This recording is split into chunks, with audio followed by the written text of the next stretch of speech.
Kaisang dan Gibran sama saja, mungkin juga sama dengan Jokowi. Bikin yang sakit makin sakit lagi. Mungkin dari sakit hati berubah menjadi sakit jiwa. Yang sudah bersemangat kayak paling benar saja jadi uring-uringan, terduduk lumpuh, lumpuh kayak bebek, bebek lumpuh. Putra Mulyono itu skakster, satu langkah tapi dua sasaran kena sekaligus. Dia yang sedang diserang sebagai putra dan Mulyono sebagai orang tua bapak langsung rontok, tak berdaya. Sebanyak itu serangan, rontok hanya oleh satu serangan berupa rompi dalamannya kaos, skakster, apa yang hendak dikata lagi. Gibran pernah mempraktekkan waktu Pilpres lalu, Samsul asam sulfat. Gibran salah sebut, mestinya asam folat tapi yang disebut asam sulfat. Salah sebut biasa tapi jadi olok-olokan, mestinya terhina tapi Gibran malah mengganti nama punggungnya dengan nama Samsul itu sendiri. Plek langsung rontok, lumpuh, pihak yang mengolok-olok kehabisan kata-kata, capek, tapi mungkin tidak juga, makin mengolok-olok, tapi sudah tak relevan lagi. Teman, sahabat, pendukung tertawa girang, minimal tersenyum. Awalnya ikut sesak napas juga dengan olok-olokan itu. Jokowi dan keluarga tak ingin dibela, kata Jeffrey Giovanni, Ketua Dewan Pembina PSI.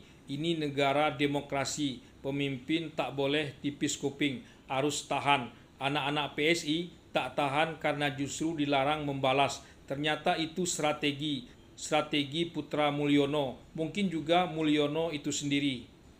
Jangan-jangan dulu Jokowi dan keluarga juga tak ingin dibela. Buzzer saja yang merasa itu tugasnya membela junjungannya. Kini buzzer itu pula yang justru ikutan menyerang Jokowi dan keluarga. Seolah-olah dulu merasa sudah berjasa. Jokowi dianggap tak ada artinya tanpa mereka, bukan sebaliknya. Dulu setiap orang menyerang Jokowi dan keluarga, buzzer langsung bergerak, lapor sana, lapor sini. Pihak berwajib kadang langsung pula memproses. Bahkan ada yang mengaku siap tempur. Ingat dialog Benny Ramdhani dan Jokowi soal pihak yang menyerang Jokowi. Kita jauh lebih besar dari mereka, tegas Benny di hadapan Jokowi.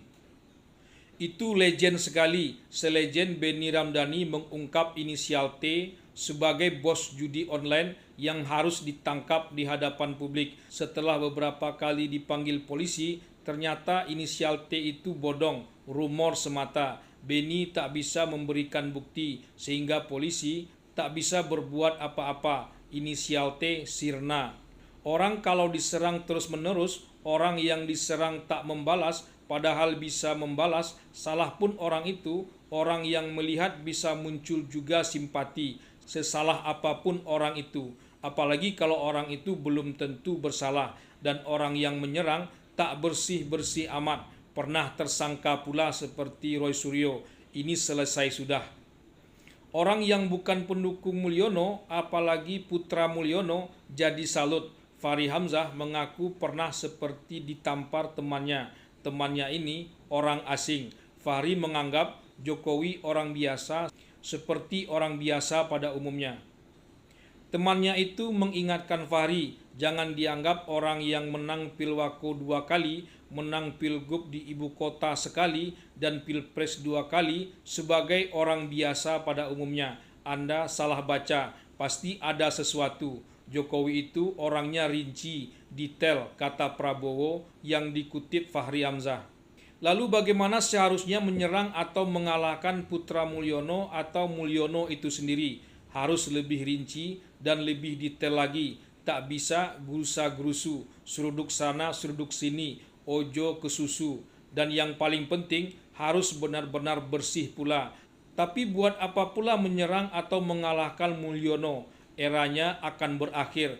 Putranya bisa melanjutkan tapi bisa juga tidak. Tak ada orang yang tahu apa yang akan terjadi esok. Begitulah.